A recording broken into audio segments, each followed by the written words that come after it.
Episode number 2 of the Green Light on Racing and Sport podcast, Phoenix Flight Path edition for 2025. I'm Jimmy Vandermark, just a little bit sleepy if I'm going to be honest. Slept through the alarm this morning that I knew I had Mickey Titus sitting there waiting at 9:15 to do this record, so I powered out of bed. No shower, no poo, no nothing, and here we are on the podcast ready for a chat. How are you, Mickey? Oh, too much info there. Wowee. Welcome, mate. How are you? Yeah, good. It was a big night on Saturday night, the Triple Group 1s. Brilliant night of greyhound racing. It looked like the racing.com stuff went well, mate. Yeah, it did. It was bitterly cold. I was so proud of Greyhound Racing Victoria and the Meadows because I think they put on a bit of a show. There was a good crowd in considering the weather. And, mate, we spent 4 or 5 hours out on that deck for racing.com coverage. It felt like minus 15. And when you're standing there with a microphone doing bugger all, you're not keeping your body warm. It was ordinary stuff weather-wise, but they put on a show. You had the Hollywood big budget conditions where you were. I was up behind the boxes with Nathan Rooney, and there wasn't much going on up there heater-wise, let me tell you. I want to start off the top because most of the universe, most of the people will have felt that they've been cheated on once or twice throughout their life, whether that be through a mate, through a loved one, whatever it might be. And this week, I released the Phoenix Flight Path podcast, unbeknownst to me that our man Smithy, who's normally a regular on this show, he'd pissed off somewhere else, and he said, I want to be part of a bigger, better, well-known podcast. And this is what I found out through the week. Pleasure to be joined by two of the best in the business, great blokes and also great judges at Greyhound Racing, Mr. Corey Smith and Mr. Jason Patch Adams. Boys, how are you? Welcome into the Dream Chasers set. Going well, Rich. Pleasure to be on with you. Hopefully we can find a few winners for the punters over the next few weeks and talk about some of the exciting dogs that will be doing battle across Sandown and the Meadows, of course, over the next 6 or so weeks. So, there it is. Corey Smith, the man who was arguably number 1 on the Phoenix Flight Path last year, has ditched us, Mickey Ty, for a podcast that's better known in the Wolf Den Boys. What's going on there? He hasn't looked back, has he? He's off. He's gone. Yeah. Never to be seen again. I thought it was strange when he said, nah, Jimmy, look, I'm definitely not going to be on it. We'll have Mickey Ty. If Mickey Ty can't, we'll make it happen type of thing. He's just giving us the arse. I mean, what are you going to do next year, Mickey? Where are you going, mate, in 12 months? I'll be writing this podcast on my own next year. Oh, I tell you what. Might be, James. Never know. That's it. You'll still do a good job solo, though, you know. Yeah, well, you could argue a better job solo than with you clowns. But anyway, let's roll on, mate, to the review of the other night. Starting with the Hume Cup, accredited anti-climax this was because when you jump like that in a race like that, it's all over. Like, he landed 3-4 lengths in front. He breaks the first split record on the way to a 34-17 victory. And unless you backed him, it was an ordinary Group 1 Hume Cup because for Neddy Mack, who wins his first Group 1, it was an anti-climax just because of how well he began and how quickly he put that race to bed. He was brilliant, wasn't he? I like the map. I like the draw. I felt like accredited and Urano Xavier were the two big winners out of the box draw. And accredited, did I expect him to just hit the lead and win as easily as he did? Probably not, but we did give him a pretty good push there as a saver bet here last week, James. Yeah, 100%. And as well, what I probably liked most about accredited I went back and did the form of Urano Xavier when he was racing over 500 at Sandown, and I had to look back to January or something like that. Did that for the racing.com coverage, and he'd gone like 5, 10, let's say 18, 70 or 80 down the back at Sandown, and I thought, well, off the red, that's enough. Urano Xavier could lead and win this. When you go back through accredited's form at Sandown Park, when he gets it right, I think he went 29.10 or 11 or something ridiculous like that, but he went like 5.03, 18.60. So although he doesn't do it on the regular, and I think Ned McDonald said that on the night, like he's a bit hit or miss, when he hits like that. Like, it wasn't probably as big a surprise as what we first thought that he jumped the way that he did. Yeah, I didn't think so. His form so far throughout his career sort of has been in purple patches. He started off brilliantly, then had a bit of a lull, then had another purple patch, and then a bit of a lull again, and then he was awesome. His last 2 starts at the Meadows have been awesome. One was over the 525, and then, of course, obviously things didn't go his way in the Hume Cup heat, and he still managed to win. And then it was just a sense of timing about it, really, that he got it right on the right night in a Group 1. Thrilled for Ned to get the first Group 1. They're not easy to win, and that was as easy as it could get, if you know what I mean. Yeah, where would you head to next with Accredited? Because he sort of showed enough blitz that you say if he runs those sections, he could go close in the Melbourne Cup. I think he's got to go to the Melbourne Cup. He's probably in that case of too brilliant to get the 7.15 Bold Tree, so I would drop him back in distance for sure. Yeah, okay. Does he come into Phoenix contention off the back of that win in the Hume Cup? Possibly. Yeah, possibly. I would have him thereabouts. I want to see him do something special maybe in the Melbourne Cup heats, and then he would rise up the rankings, I think. I think it's a race night that really shapes the Phoenix, the Top Gun, not just because of the Top Gun itself, the sprint, but races like that where Accredited, like you say, if he does now march on and put 2 or 3 together, I think he bobs up quite brightly in the eyes of those Phoenix slot holders. On to the Sportsbet Top Gun stayers. This was perfection. It went to script for Without a Trace, just straight to the front.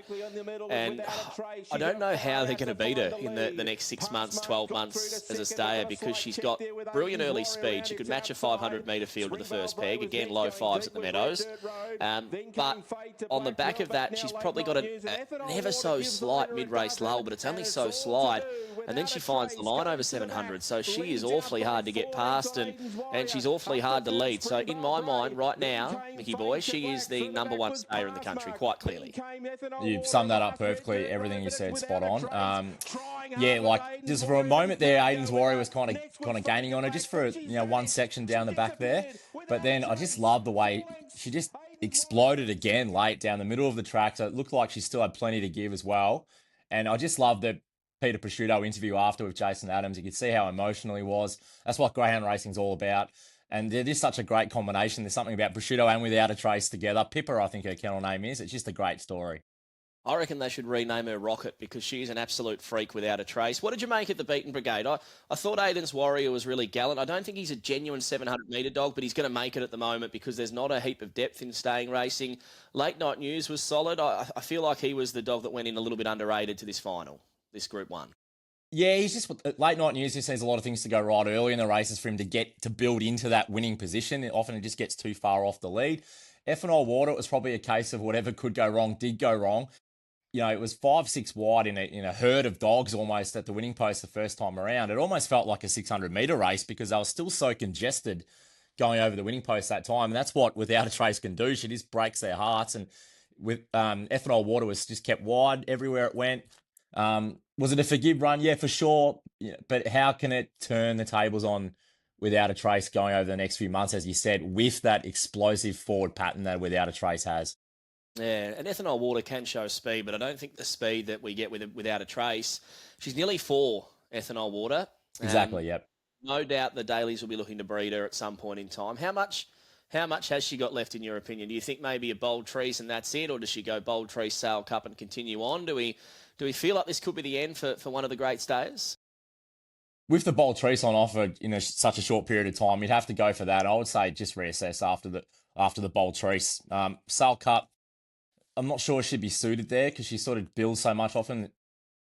An Accredited could get that 630 metres at Sale, whereas Ethanol Water, could she leave her run too late? All of a sudden, now it's February. We're looking at the Australian Cup Carnival. Don't know. I'll just see how she goes in the Bold Trees and reassess after that, I think. Well, the Group 1 Sportsbet Top Gun was the big dance on Saturday night. It was race 10, so late on the program, 150k up for grabs. And I tell you what, mate, I haven't cheered for a dog that's not my own like this for a long, long time. And I think when you're tipping on the podcast, and you've got people listening that are probably going to follow you in on the occasion, in particular in a race like this when we pulled apart the form and I showed a bit of confidence. On the racing.com coverage, the more I looked at this race, the more I just thought this is the race for Slick Splits. There wasn't a heap of speed. Ariza Sparkles puts the pressure on Melly Beauty, and then Slick Splits just gets the clean air to move up. Now, Ariza Sparkles exceeded my expectation, in my opinion. I thought she ran an absolute cracker of a race, but this was the map, this was the race, and for some reason, Reserve Rugs in a Top Gun seemed to get the cut. So, although I was on the fence about this runner even getting a start, once he got in, the race shape was perfect for him, and jumped on at about $9, I reckon 10-15 minutes before the jump. Had a little each way responsible wager. Nice little bet, not enough to get us a flight to Japan, but enough to sort of want to get the fist pumps up and about. But then he got crunched into about $4 at the jump. He was a massive cave in, and I thought this was a run that said, yep, pick me for the Phoenix. Absolutely did. And as I said, he's almost the king of the Meadows at the moment. That's now 8 wins from 11 starts and 1 second in there as well. That's a dog with such good Phoenix capability because he's so good at this track. And what I love about this dog now is just in some of those early wins, he was winning races with that explosive forward pattern and running sectionals that they just couldn't keep up with him early. Now he's broadening his horizons. He doesn't necessarily need to lead. He can stay out wide on the track as well and still come around them over the top and win. So he's just becoming more and more versatile, and that just gives so much upside to this dog. Even though he's already won 8 races at the Meadows, I feel like he's got a few more strings to his bow now. Dual Group 1 winner, 2 at the Meadows. Like, if that's...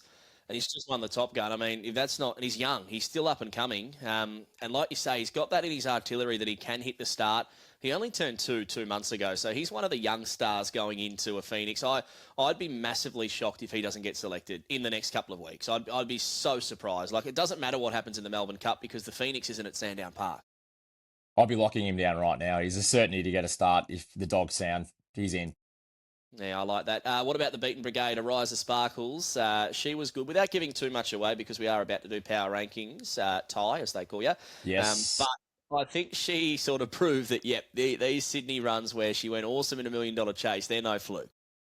She was sensational, I thought. Let's keep in mind, this was her first race start at the Meadows. Yeah, sure, she had the exhibition trial and performed great in that trial. But to do that on Top Gun night, race 10, in the kennels for a long period of time in a foreign environment, to come out on a wet night and basically explode to the lead with that pattern. It was, the sectionals were neck and neck with slick splits for the first 2 sections. I thought she was awesome. So what did we think of Melly Beauty's run, jumping from box number 1? Everyone, and there was a couple of well-known racing identities post-race. I'll name them, Mitch Abaya, Nathan Rooney, that were really impressed with her performance. I sort of went the other way. I know that she's maybe not a box 1 bandit because she can sort of veer up the track. And obviously in the Phoenix, you can select your own draw to an extent. And they'd probably go maybe 4, 5, all the way out to box number 8 and be content. I just thought her racing pattern last night sort of proved that the way she just wants to lay up the track. Now, that movement where she was just slightly stepping to the right going into the first corner caused that chain reaction of trouble behind her.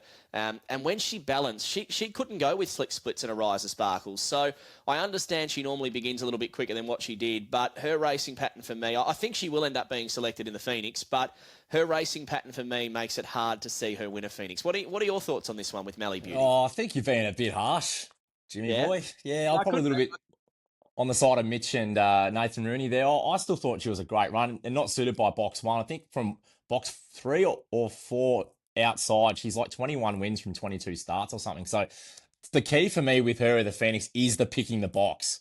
They can almost get whatever box that she's suited for, because if she gets pulled out 4th, they're going to have box 5 or box 8 to choose from. If she goes early, they might just pick box 8. So I think that right there is still a vital cog in the wheel for her. I still thought she was a good run. At the end of the day, she's ran 3rd in a Top Gun. Come into like $1.40 in a Top Gun. Maybe that's why I've got the set against her, because it's not her fault she was $1.40, but she was at once. I thought there was a mistake on the screens. I had to pull out my mobile phone and go, that can't be right. And it was like late-ish as well, like, 15 to 20 minutes before the race. I was like, what is going on? It was extraordinary, and just got me looking through the field going, I think Sooty Keeping was out to $18 at that point. It was my top selection. I thought was a bit stiff. But yeah, I haven't seen a late go like that. And then, as you said, Slick Splits was like the real late go. And that late money ended up being spot on. But that was extraordinary. I haven't seen a betting move like that before. I'm not sure what went on there. That was weird. Like at that stage when I saw the $1.45, and I think Mitch Abaya was the same, he's like, you've just got to back these other dogs. Like even Flying Zulu, I think got out to over 20 to 1 at that stage. Slick Splits, I got $9 on at that point in time. And then, I think obviously on our coverage, we were saying how we thought Melly Beauty was short. People maybe looked at that and said the $1.45 will ease that out and there'll be money for others.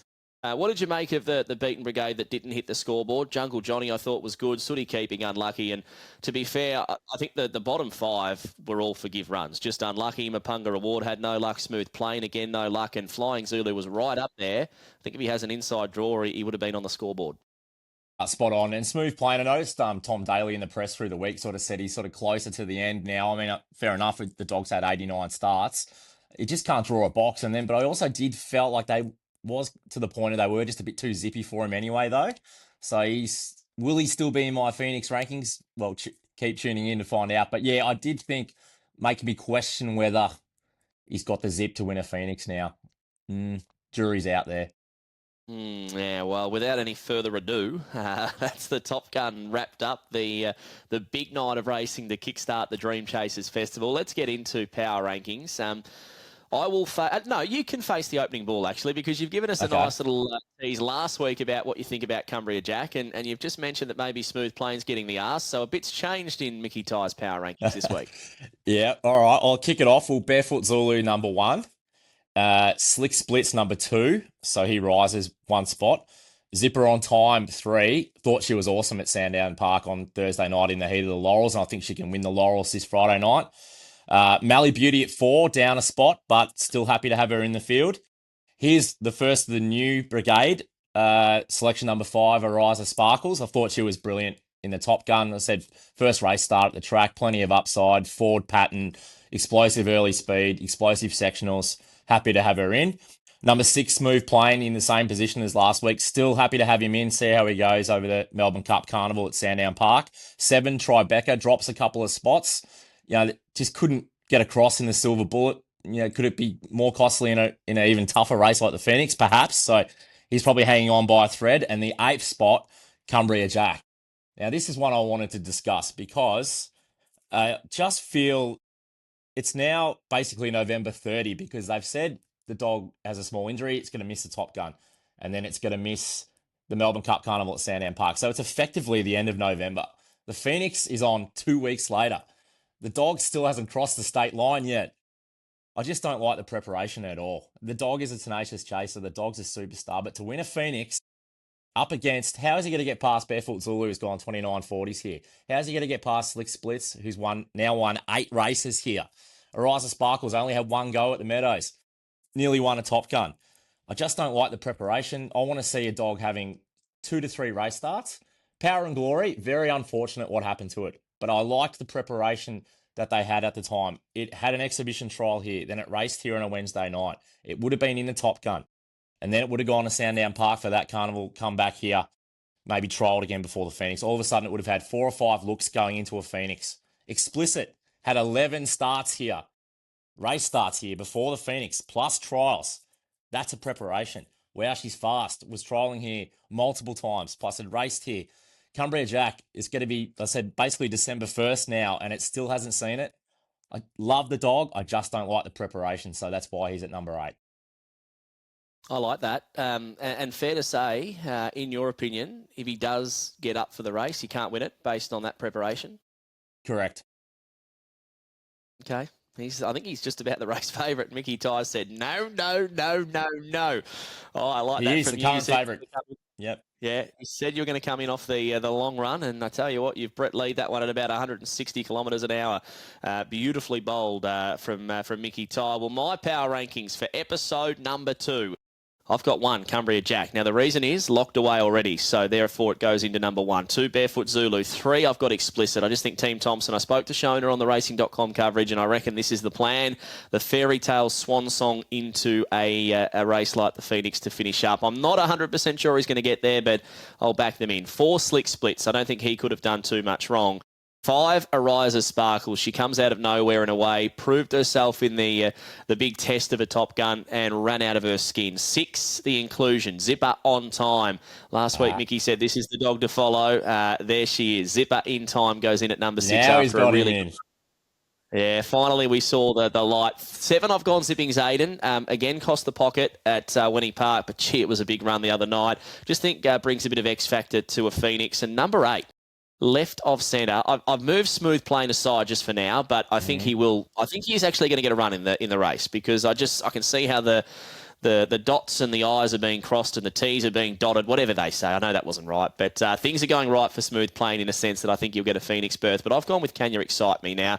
This is a dog who can run freakish sections, and I thought her win from off the speed, it surprised me at Sandown last week. Hit the line, went past Tarawai Therese, did it the hard way, and tell you what, she's got a lot more early speed than what she showed the other night. So, yeah, that's my top 8 for this week's power rankings. 1's Cumbria Jack. 2, that's my top That's my top 8 for the power rankings. 1, Cumbria Jack. 2, Barefoot Zulu. 3, Explicit. 4, Slick Splits.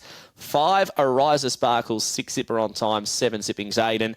And number 8, Can You Excite Me? And let's face it, Mickey, we do have to change things up a little bit, because if we had the same 8 every week, this show would be bloody boring. Duanna Star and Intrepidus gone. They did nothing wrong. They haven't raced. So it just shows, mate. What I really want to see from them, and I think it's a fair request, and if I was a slot holder, I just want to see them have a race over 500, even if it be a Wednesday night at the Meadows, and just release the shackles on a dog like Intrepidus. If he goes 5 dead, off the back in 17.50 and runs 29.65, well, then you go, yep, you're good enough to have a crack at a race like a Phoenix, and the same for Duanna Star. So although they've done nothing wrong, the same with your dog Tribeca down the order, it's what the others, I think, have done in the last week that sort of maybe put them above at this point in time. Anyway, we roll on to a little bit of a new segment, mixed mailbag, and I only had one text come through, one little message that they wanted to find something out from Mick, and it was, how many girlfriends have you had? No, it wasn't really. It was, it was Mickey. It was along the lines of how do you do your form? What do you look for when you're trying to find a winner in greyhound racing? What does Mickey Ty look for when he's trying to find a winner in greyhound racing? Well, I think, most people can read a form guide. So where I like to try and learn a bit more about is probably videos. I'd watch thousands of videos a week and just seeing what the dogs do in the race. Do the dogs want to hook to the outside? That would mean they probably want box 8. Is there a situation where there's a really strong railer in box 1 and the dog's in box 2 and box 3, take a right-hand turn? A bit like Kiwi Kenji on Saturday night in race 12, had box 1 and comes out and just wants to get to about box 6.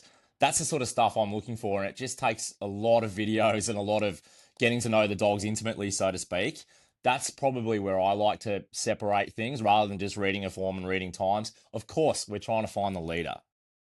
Does this dog get a soft lead? Most of those greyhounds will end up winning the race. But what happens off the mat and which direction they go, I like to get to that point where you know all the dogs and you just know what they do. You can look at a race, price it up pretty quickly, and then work out the edge from an odds point of view from there. So a dog like Kiwi Kenji steps straight to the outside. Do you look for that when it draws out wide, or do you look for it when it draws box 2 and then see what the red can do? Well, on Saturday night, I'm happy to put my hand up and go, I completely got it wrong. I thought it was a race where there was a lot less pressure early off the mat. The start before, it cannoned into another dog from an inside draw. But I've gone, this time it's a much weaker race and there's less early speed, but it's still cannoned into the dog in box 2. So, yeah, I probably would be looking for it to draw box 8. He's a funny dog, though, because when he gets to that pattern that he wants, then he will rail. But I'm happy for him to have box 8, at least to see what happens. If he stays out of trouble and then gets the rail down the back straight, well, that's fine. He's at full momentum. So it's stuff like that I'm looking for. It's a great explanation as to a tip like Kiwi Kenji, and I've just included into my betting spreadsheets just recently a new little column, and it says good bet, bad bet, because you could run 8th. But at the price, with the way the map was, if everything went to script, it was actually a good bet. And then you'll get to a stage where you go, well, I've had 3 bets for this program. I've rated them all as good bets. None of them won. But at least you feel like within yourself you're doing the right thing moving forward. Discipline's a huge thing as well. Like you said, good bets versus bad bets. You'll be able to see where you're going wrong. When you're getting carried away on next to go races, that's when it can go pear-shaped. So you got to stick to your plan, stick to your discipline. And I would say just the betting psychology is probably the hardest part for me. When you're going on a rough patch, everything goes wrong, dogs falling over, other dogs getting in the way that you didn't expect to. So the discipline is the key to not lose your head and do something silly with your bank. Very imperative just to stay in the game, so to speak. All right, Mickey. Well, that was episode number 2 of Phoenix Flight Path with Mickey Ty. The good news is the episode isn't over. We're about to catch up with David Bourke Constructions, a couple of the family members. So as I farewell to you, cannot wait to find out what's going on with David Bourke Constructions and whether or not they give us a little bit of an insight as to what they're looking at picking in the Phoenix. But for your job today, Mickey, thanks for your help, mate. And we'll chat a little bit later in the week. Quick Tips edition will be coming out for the racing on the weekend. So don't go too far. We'll catch up later in the week. Yeah, looking forward to the Laurels Friday night, seeing if Zipper on time can explode to the lead and win. So that's something to look forward to for later in the week. Thanks, Jimmy. I reckon she can. You're confident she'll win? I think Can You Excite Me is the improvement from last week. No, I like the draw for Zipper on time, box 3, right in line with the arm, just explodes to the lead and wins. Inside info. Yeah, a little bit of a unique inside info segment this time. Normally we're finding out how the greyhounds are going in the lead up to a big race, but on this particular occasion we're finding out how the slot holders are feeling in the lead up to the big race, the Phoenix, on December 13 at the Meadows. We're about to catch up with the family, the Bourke family from David Bourke Constructions, who do have a slot in this year's race, and I'm joined right now, right here, by Kate Bourke and also Brittany Bourke. Girls, how are we? Good. You're in sync, which is good. Hopefully we can hear from both of you as the show goes on. But talk to me a little bit, Britt, about who David Bourke Constructions is. Yeah, so David Bourke's my dad. He's been building since he was around 21, so 35 years, give or take. Gave his age away, that's all right.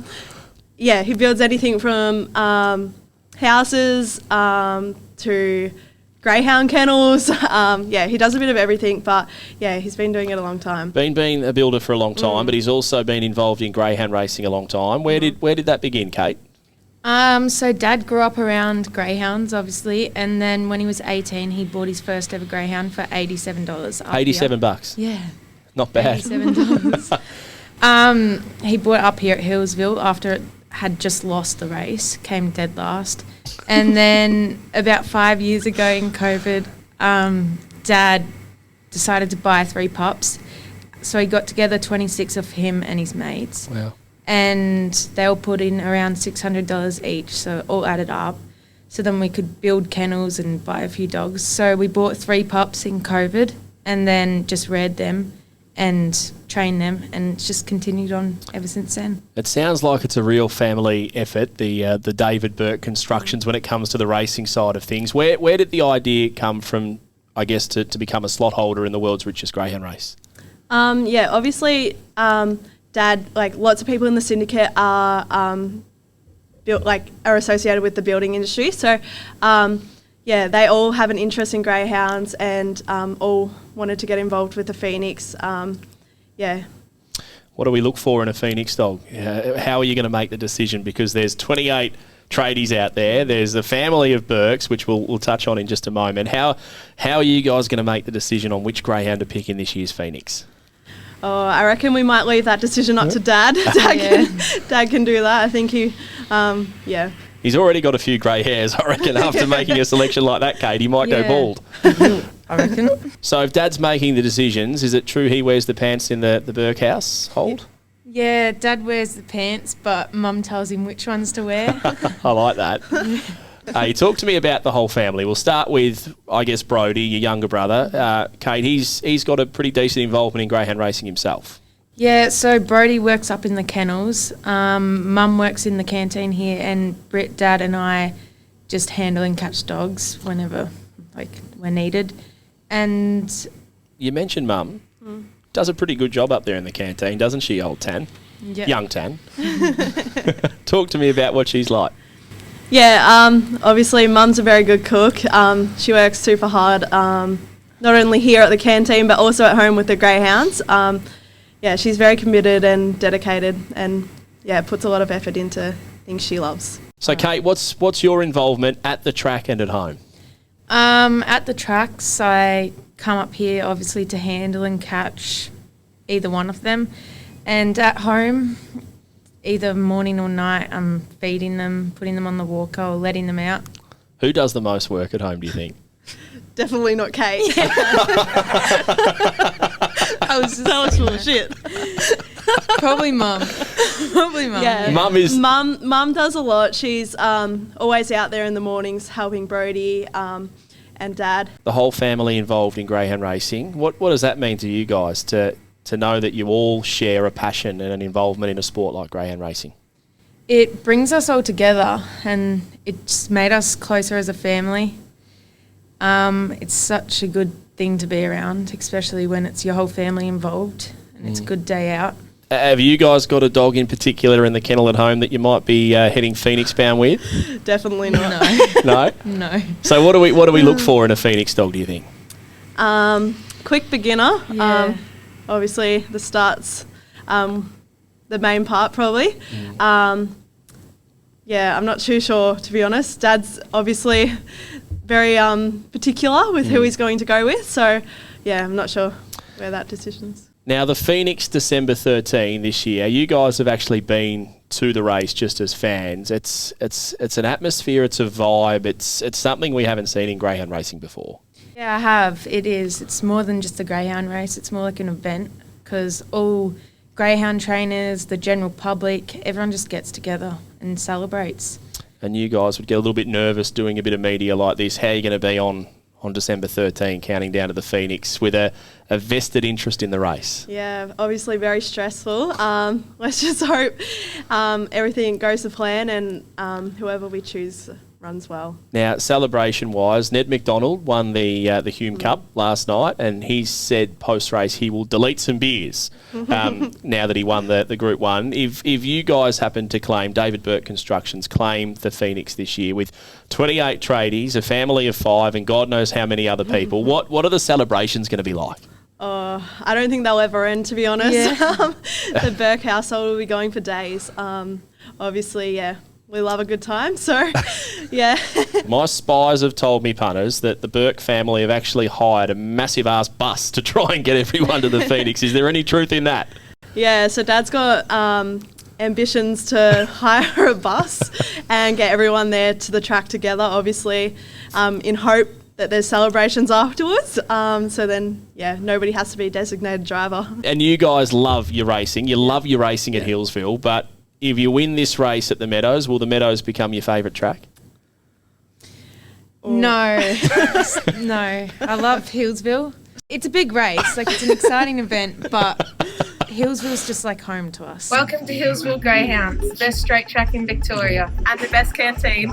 Straight racing is great racing. What are you really gambling with? For free and confidential support, call 1-800-858-858 or visit gamblinghelponline.org.au.